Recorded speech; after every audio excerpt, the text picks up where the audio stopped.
सदर मुमलिकत आसिफ अली जरदारी नवाब शाह में ईद नमाज अदा करेंगे।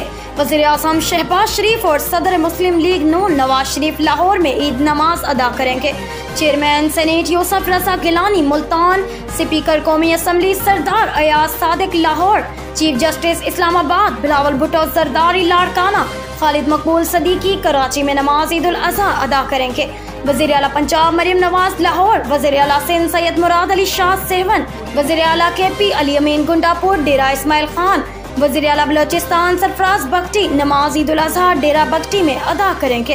अपोजिशन लीडर कौमी assembly Umar Ayub Haripur, Gohar Khan Buner opposition leader senate Shibli Faraz Islamabad, साबिक chairman senate Sadiq Sanjrani Quetta, governor Sindh Kamran Tessori Karachi, Sharjeel Memon Hyderabad में नमाज ईद अदा करेंगे। वफाकी वज़ीर बैनुल सूबाई राब्ता और मुशीर वज़ीर आज़म राना सनाउल्लाह खान फैसलाबाद, सदर आज़ाद कश्मीर बैरिस्टर सुल्तान मीरपुर, आज़ाद जम्मू कश्मीर के वज़ीर आज़म ईद उल अज़हा अबाई जिला भिम्बर में अदा करेंगे।